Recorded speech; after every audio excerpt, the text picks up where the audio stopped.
Guns. We all love them and they're in pretty much every FPS game, thus the shooter part of first-person shooter, but of course there's always ways to make guns even better, and in Garry's mod there are tons of mods and so many great weapon bases, including of course the base that we're going to be taking a look at today, the Arc customizable weapon base. Now this is not the Arc 9 base, which we did take a look at. I'll put that one in the top right corner, and it's a very advanced and an amazingly customizable base as well, but this one is still good. Like, this is not a bad base at all, and what someone's done is they've taken all the Half-Life weapons that we know and love and threw them into the Arc customizable base. First things first, we do have the Magnum here, but we can see a bunch of weapons. Holding C, you're going to notice, or at least just tapping C, you're going to have a really cool little inspection kind of menu, and it's, well, just like with any other Arc customizable weapon, even some trivia, which makes errors, so probably don't do that. Unfortunately, I don't think you can customize any of these weapons, but we're going to figure that out as we go.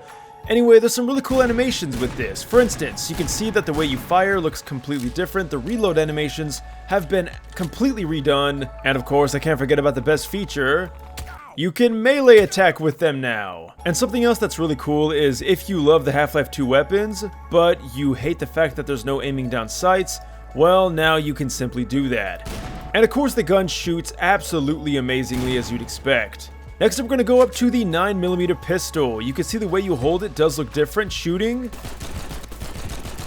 is definitely interesting. The reload is extremely aggressive, which I like for some reason. We also get cool running animations with all these weapons, by the way. And yes, you can also aim down sights with this, which is pretty awesome, although it still bothers me that he only uses one hand. Holding C, we can see, if you like that pun, leave a like, more of the same old stuff. We can see, oh, is this actually like penetration? So we can see how far the bullet will go. As we can see, it won't quite get through wood, definitely not metal, and not concrete. And then stats, we get more stats here, and then more errors with trivia. Now damage-wise, the 9mm has always been kinda eh, but this iteration of it is pretty impeccable. Alright, next up we get Alex's gun, and this is one of my favorite parts of this weapon pack, is we get to use weapons we never were able to use in the original game. For instance, Alex always had this badass machine gun pistol, and now we get to use it in all of its prowess, and I am loving this. This is a dream come true. Obviously, there's been Alex gun mods for, well, as long as Half-Life 2's been a thing, but this is probably the best iteration of it. The model looks complete, it shoots just like it does in-game. Annabelle, another weapon that you get teased by, thanks to Father Gregory in Ravenholm, that you unfortunately can't get in the normal game. But of course, with this mod, we now have access to it, and I gotta say the view model looks amazing.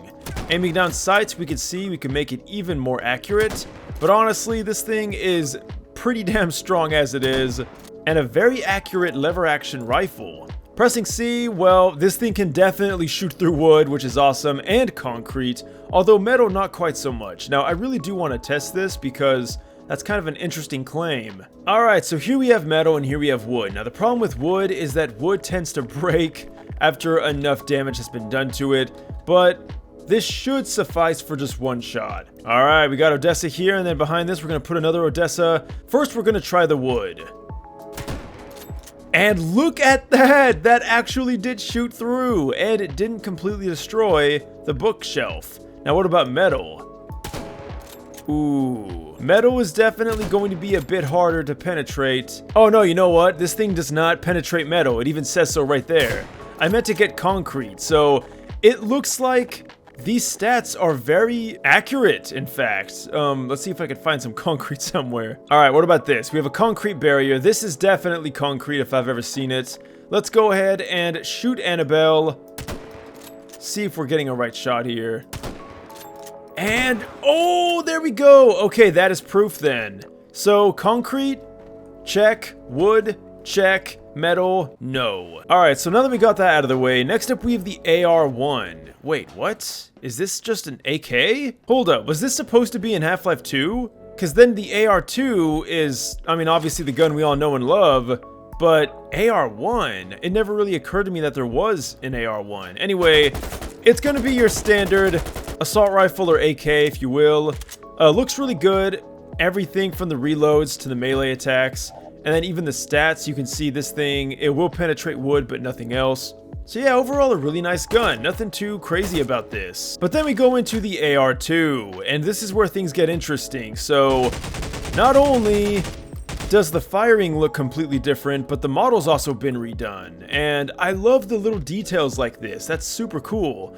Unfortunately though, this thing does not have good penetrating power.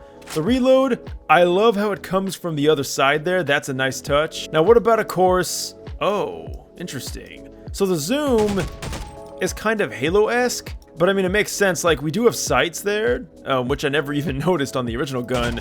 But, yeah, I guess we're just gonna zoom in anyway. This thing is, like, scary powerful. Now, I don't know how to actually use the secondary fire. That's kind of, something I'm struggling with here. I'm pressing all the keys, and nothing is working.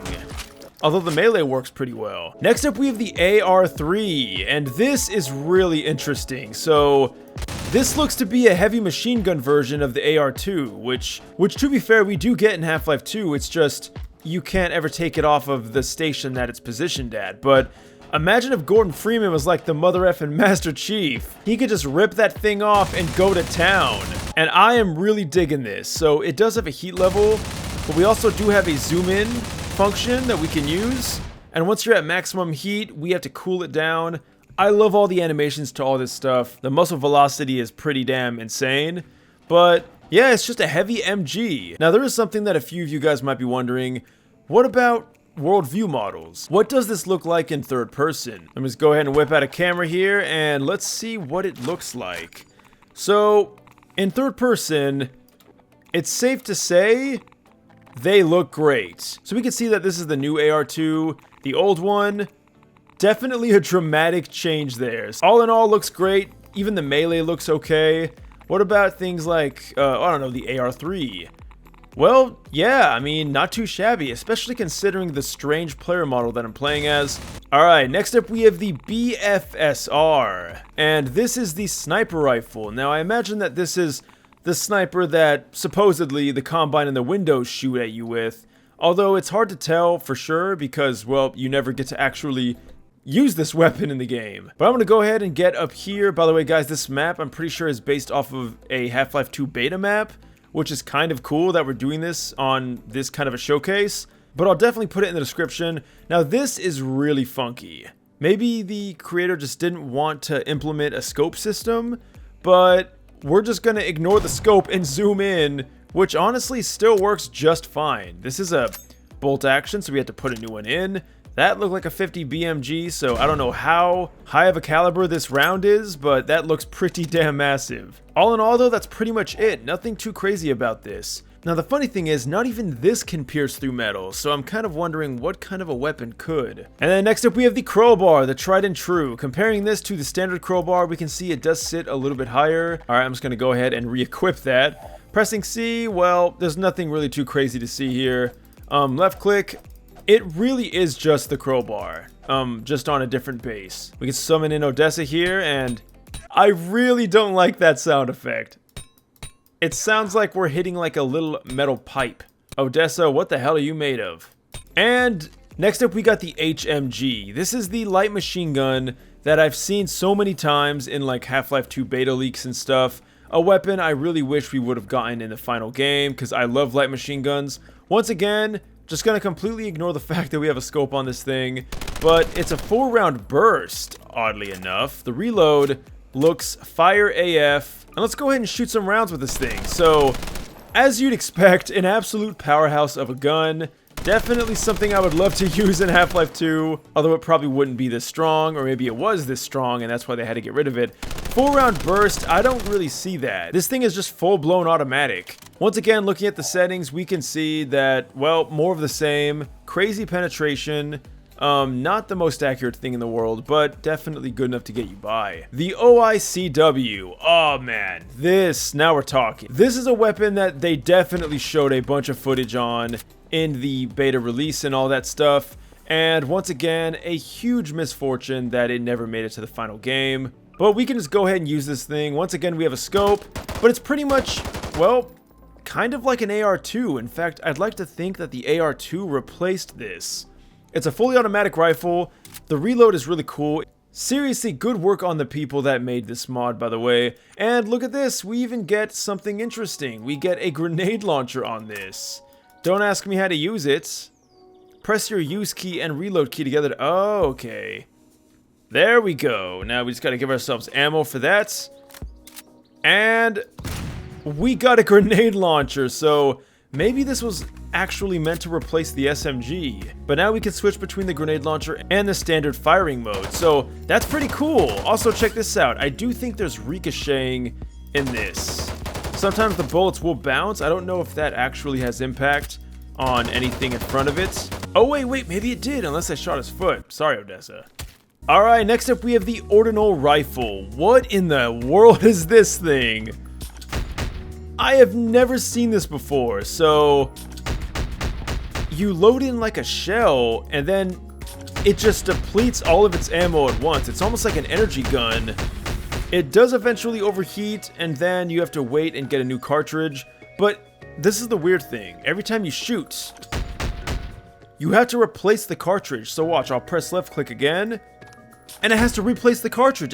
I don't get that. That's so strange. But what an amazing weapon design. This thing looks like it could fit right in to Half-Life 2. I don't know why it was removed. Or hell, maybe it's like a Half-Life Alyx gun. Beats me.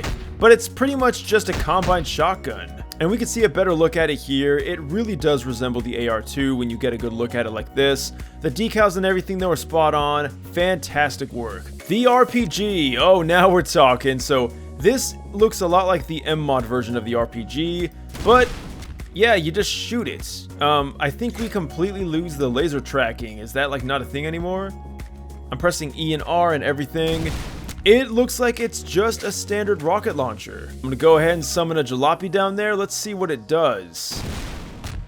Okay, yeah, that's pretty effective. I'd say that's definitely more effective than the Half-Life 2 rocket launcher. And we got the shotgun, a favorite among all Half-Life fans, me included, and it packs even more of a punch. If you guys think the Half-Life 2 shotgun is too weak, definitely give this one a try. Right click, we can aim down the sights.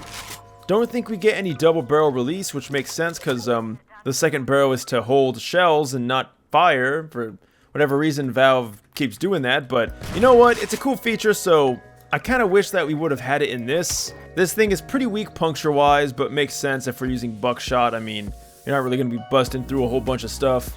And we get the SMG-1. I love that, though. Check this out. The way you just pull out the stock like that, really cool. Once again, reminds me of M-Mod a lot. We can actually utilize the sight on this, finally. And the gun sounds just phenomenal. Has that nice deep thuddy sound. Oh, we do actually get access to the grenade launcher in this, and it's definitely a lot more effective. But what about damage? In terms of damage, I'd say this is definitely a cut above the standard SMG. Now, you guys thought we were done, right? What about the SMG2? I bet you never heard of this. This is definitely going to be an interesting take. Don't know if this was ever meant to be in Half-Life, or it was scrapped and then we got the SMG that we know and love now. But it has a full-blown holographic sight on it. This thing looks like it was taken straight out of Call of Duty or Battlefield. And I don't know if it's any stronger, but it definitely feels like it is. Just an absolute beast of an SMG, that's for sure. And we don't get the grenade launcher attachment on this one, which is kind of interesting. By the way, if you guys do press C on the SMG, you can remove the grenade launcher if you want, although I don't know why you would. And last up, we have SMG3. Yes, you thought we were going to be done at 2. Nope, there's 3 SMGs apparently throughout the development of Half-Life 2, and this is just, well, it's the MP5. Specifically the MP5K, I believe. I mean, obviously, like, a fantastic weapon. It's used in so many different games, and the reload on this looks really cool. You got the Heckler & Koch slap handle, I love it. Pressing C though, well, there's not really much to this, and it's kind of funny because this would have been kind of a recreation of the MP5 from Half-Life 1. But I will say I do think that the MP7 style gun we get in Half-Life 2 is a bit more iconic. But in terms of shooting, there's not really much to go on about here. This weapon, I mean, it's a tried and true, and it's strong as hell. So there you guys have it. That was all the Half-Life weapons. apparently, in the Arc customizable weapon base. An awesome base with an even more awesome weapon pack. So let me know your guys' thoughts down below. Do you think these are better than the standard ones, or do you think they're even better than the M-mod versions of them? Because I know a lot of people do love the M-mod weapons. I would love to hear your thoughts down below, or even let me know your favorite weapon pack in the comments section. Links will be in the description as well as my Discord. Thanks for watching, and until next time, farewell.